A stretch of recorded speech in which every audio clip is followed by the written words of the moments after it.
Sahara India పర్వర్ ఒకప్పుడు భారతదేశ cricket team Jersey మీద ఈ పేరు చూస్తే మనకు తెలియని గర్వం వచ్చేది. సుబ్రత రాయ్ సహారా స్త్రీగా పిలువబడే వ్యక్తి తనకు తాను చైర్మన్ అని కాకుండా మేనేజింగ్ వర్కర్ అని చెప్పుకునేవాడు. చేతిలో ఇప్పుడు జాతీయ జెండా, నోట వెంట భారత్ మాతాకి జై.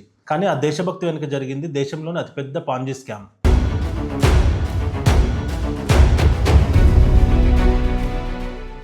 ధనవంతులు కాదు, రోజువారీ కూలీలను, రిక్షా వాళ్ళను, టీ కొట్టి వాళ్ళను టార్గెట్ చేసి వారికి తెలియకుండా వేల కోట్ల వసూలు చేసి చివరికి ఎలా బోర్డు తిప్పేశారు.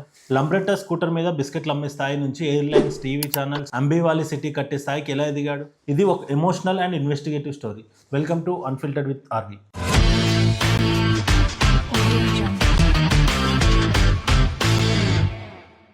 దేశభక్తి ఇది కొంతమందికి ఎమోషన్, కానీ కొంతమందికి మాత్రం ఇది ఒక వ్యాపారం. సుబ్రత రాయ్ సహారా ఈ పేరు తెలియని భారతీయుడు ఉండడు. ఎందుకంటే దశాబ్దాల పాటు ఇండియన్ క్రికెట్ టీంకి స్పాన్సర్గా ఉన్నది ఈయననే. సినిమా స్టార్లు, పొలిటీషియన్లు, క్రికెటర్లు అందరూ ఈయన ముందు చేతులు కట్టుకొని నిలిచినవారు. లక్నోలో ఆయన కట్టిన సహారా సిటీ చూస్తే ఇంద్రభవనంలో ఉంటుంది. కానీ ఈ లగ్జరీ వెనుక ఉన్నదంతా ఎవరి డబ్బు? బ్యాంకులదా? కాదు. పెద్ద పెద్ద ఇన్వెస్టర్లదా? అస్సలు కాదు. ఇదంతా రోజుకి 20 రూపాయలు, 50 రూపాయలు సంపాదించుకుని పేదవాడి కష్టార్జితం. దేశభక్తిని అడ్డుపెట్టుకుని నమ్మకాన్ని పెట్టుబడి చేసుకుని దాదాపు 3 కోట్ల మంది పేదలను నిలువుగా ముంచేసిన స్కామ్ ఇది. అసలు రిజర్వ్ బ్యాంక్ కళ్ళు కప్పి ఇన్ని వేల కోట్ల స్కామ్ ఎలా చేశారు? ఆ 120 ట్రక్కుల డాక్యుమెంట్ల కథ ఏంటి తెలుసుకుందాం. 1978 గోరఖ్పూర్, ఉత్తరప్రదేశ్లో సుబ్రత రాయ్ తన కెరీర్ మొదలుపెట్టింది ఒక పాత లంబ్రెట్టా స్కూటర్ మీద ఉప్పు బిస్కెట్లు అమ్మేవాడు.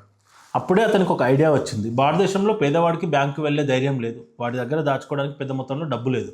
కానీ వాళ్ళకు కూడా డబ్బు దాచుకోవాలని ఉంటుంది కదా. ఆ గ్యాప్ని ఫిల్ చేయడానికి సహారా పుట్టింది.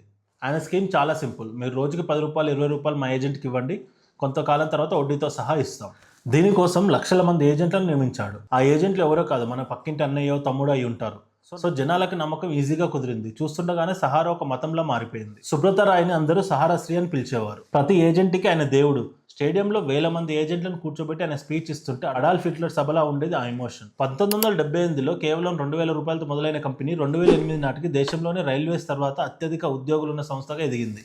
అంత బాగానే ఉంది కదా, మరి స్కామ్ ఎక్కడ జరిగింది? ఆ స్కామ్ గురించి తెలిస్తే మీరు సుబ్రత రాయ్ తెలివికి దండం పెడతారు. మామూలుగా ప్రజల దగ్గర డబ్బులు వసూలు చేయాలంటే ఆర్బీఐ పర్మిషన్ కావాలి. కానీ సహారా దాన్ని బైపాస్ చేసింది. షేర్లు అమ్మాలంటే సెబీ పర్మిషన్ కావాలి, దాన్ని కూడా బైపాస్ చేసింది. కానీ ఎలా?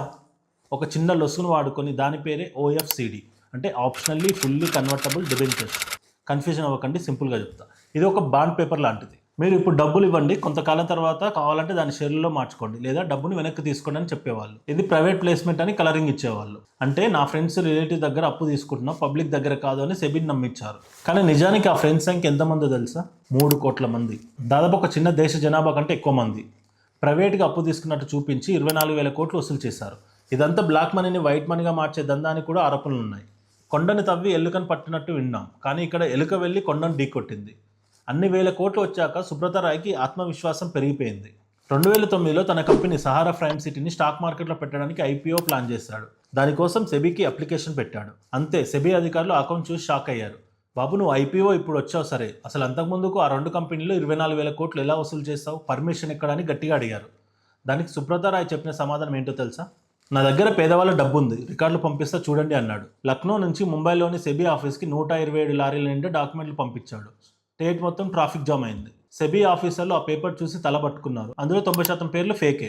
కళావతి అడ్రస్ లక్నోలో ఉంటుంది, కానీ అడ్రస్లో ఎవరు ఉండరు. పేరు కళావతి, అడ్రస్ లక్నో అని ఉంటుంది, కానీ అడ్రస్లో ఎవరు ఉండరు. అంటే చాలా వరకు డబ్బులు బినామీలోనే అర్థమైపోయింది.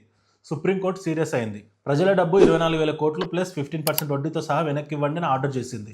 సుబ్రత రాయ్ కాలయాపన చేశాడు. ఫైనల్గా 2014లో ఆయన అరెస్ట్ చేసి తిహార్ జైల్లో పెట్టారు.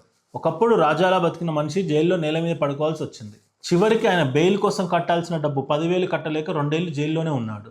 సహారా ఎయిర్లైన్స్ అమ్మేశారు, ఆస్తులు అటాచ్ చేశారు. మరోపక్క ఊర్లలో ఏజెంట్లు మాత్రం జనం చేత దెబ్బలు తిన్నారు. డబ్బు కట్టిన పేదవాడు ఏజెంట్ ఇంటి ముందు వచ్చి ధర్నాలు చేసేవాడు. నవంబర్ 23లో సుబ్రత రాయ్ చనిపోయారు. కానీ ఆ కథ అక్కడితో ముగిలేదు.